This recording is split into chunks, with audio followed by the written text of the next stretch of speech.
Hello everyone, this is Miss Miller Snell. I thought I'd show you a quick picture of my Christmas tree, which is lovely and sparkly. And there's my star on the top, very high up. So this evening I thought I would read you the story of Moz the Monster. Doesn't look very scary, does he? And it's written by a lady called Lucy Feather and illustrated by a lady called Katie Halford.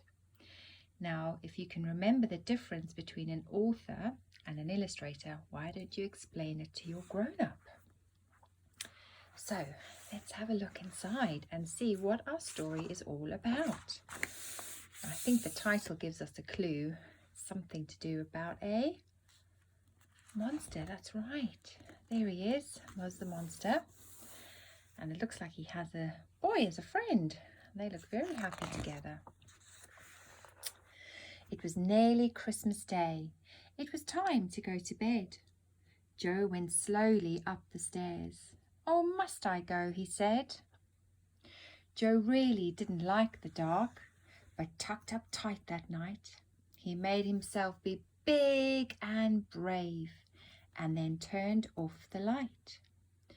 Then suddenly, from underneath his bed, he heard a snore. And all his toys whooshed out and tumbled right across the floor. My goodness, what a mess. Joe, puzzled, that means he's a bit confused, thought he'd take a look and saw, to his surprise, what did he see underneath his bed? Can you have a think what it could be?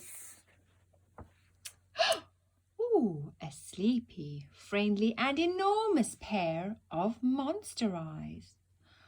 Well, that was quite exciting. But the snores went on, and Joe couldn't get to sleep, although he tried to all night long. The next day, Joe made a poster and he stuck it to his door. "This will show that monster that he's not welcome anymore." It says on there, "Joe's room, no monsters." That night, as Joe climbed into bed, all was calm and still, and Joe began to drift to sleep. At last he sighed, until something blasted through the room, and Joe sat up with a start. He knew exactly what it was.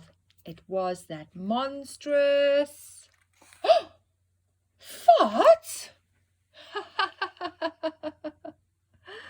Joe began to laugh and laugh. The monster joined in too. "I think I will call you Moz," said Joe. "I think that's nice, don't you?" Moz blinked, then smiled and nodded, so Joe knew he felt the same. "Well, now we're both awake," said Joe. "Come on, let's play a game." Have a look at his shoes. What do they look like to you? The next day at the football match, Joe was no good at all. He yawned and dozed and rubbed his eyes. He couldn't stop a ball. Oh, look, that one's gone straight past him. But Joe didn't really mind, although the other side had won. He knew that night he'd see his friend, and they would have the best of fun. So he's tired during the daytime, but look, he's awake at night. But then again the next morning it was time to cut Joe's hair. Joe just couldn't stay awake and dropped off in the chair. Joe dozed by day and played by night. There was so much to do. Rock, paper, scissors, piggybacks, all games just right for two. Poor Joe grew very tired and his eyes began to ache. He wrote his special letter but could hardly stay awake. You see there he's written, "Dear Santa, please," the letter started. There was nothing more. Joe's head fell on the table and he soon began to snore.